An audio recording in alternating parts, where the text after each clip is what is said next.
केवल एक परमात्मा में श्रद्धा और समर्पण का संदेश देने वाली गीता सबको पवित्र करने का खुला आमंत्रण देती है।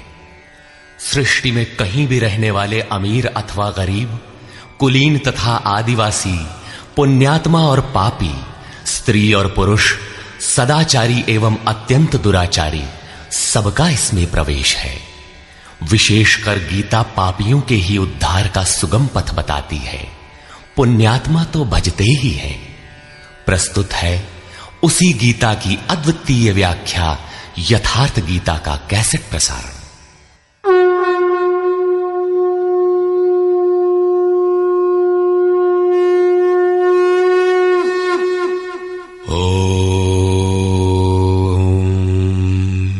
श्री परमात्मने नमः।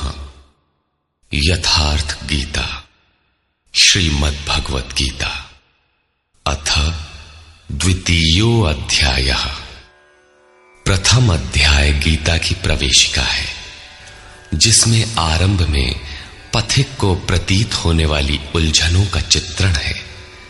लड़ने वाले संपूर्ण कौरव पांडव थे, किंतु संशय का पात्र मात्र अर्जुन है। अनुराग ही अर्जुन है। इष्ट के अनुरूप राग ही पथिक को क्षेत्र क्षेत्रज्ञ के संघर्ष के लिए प्रेरित करता है। अनुराग आरंभिक स्तर है।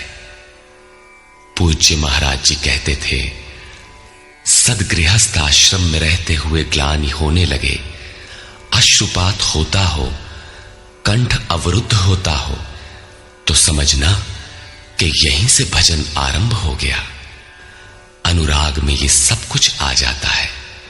उसमें धर्म, नियम, सत्संग, भाव सभी विद्यमान होंगे। अनुराग के प्रथम चरण में पारिवारिक मोह बाधक बनता है। पहले सभी चाहते हैं कि हम उस परम सत्य को प्राप्त कर लें, किंतु आगे बढ़ने पर वो देखता है कि इन मधुर संबंधों का उच्छेद करना होगा। तब हताश हो जाता है। वो पहले से जो कुछ धर्म कर्म मानकर करता था, उतने में ही संतोष करने लगता है। अपने मोह की पुष्टि के लिए वो प्रचलित रूढ़ियों का प्रमाण भी प्रस्तुत करता है, जैसा अर्जुन ने किया कि कुल धर्म सनातन है।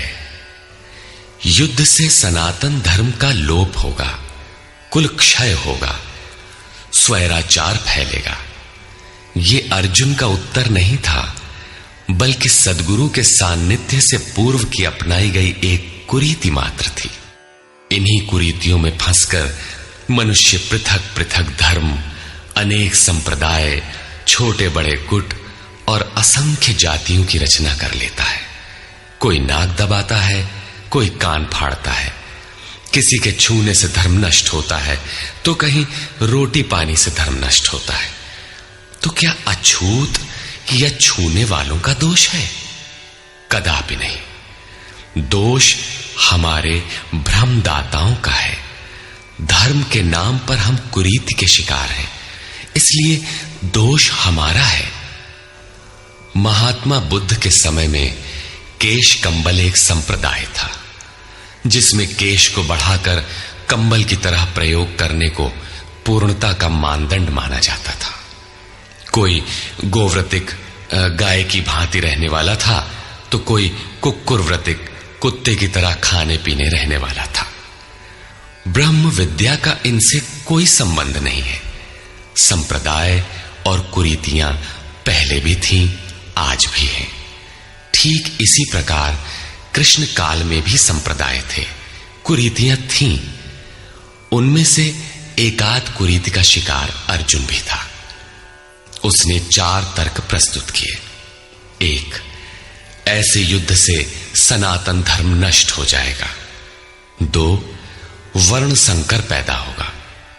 3, पिंडोदक क्रिया लोप होगी।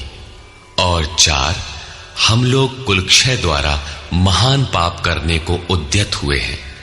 इस पर योगेश्वर श्री कृष्ण ने कहा, संजय उवाच।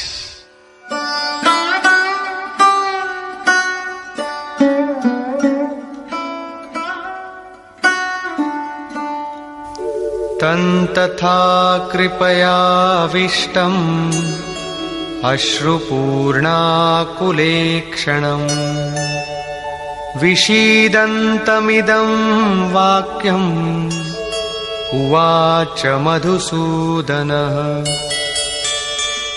करुणा से व्याप्त अश्रुपूर्ण व्याकुल नेत्रों वाले उस अर्जुन के प्रति मधुसूदन, मद का विनाश करने वाले भगवान ने ये वचन कहा।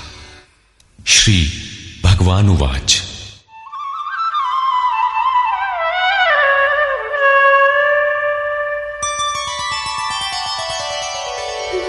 कुतस्त्वाकश्मलमिदम् विषमे समुपस्थितम् अनार्यजुष्टमस्वर्ग्यम् अकीर्तिकरमर्जुन। अर्जुन, इस विषम स्थल में तुझे ये अज्ञान कहां से हो गया?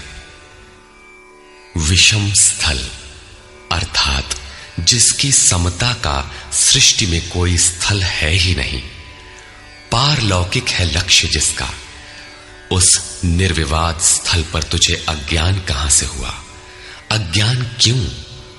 अर्जुन तो सनातन धर्म की रक्षा के लिए कटिबद्ध है। क्या सनातन धर्म की रक्षा के लिए प्राणपण से तत्पर होना अज्ञान है? श्री कृष्ण कहते हैं, हां, ये अज्ञान है।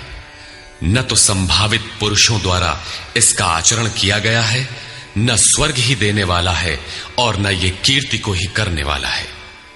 सन्मार्ग पर जो दृढ़ता पूर्वक आरूढ़ है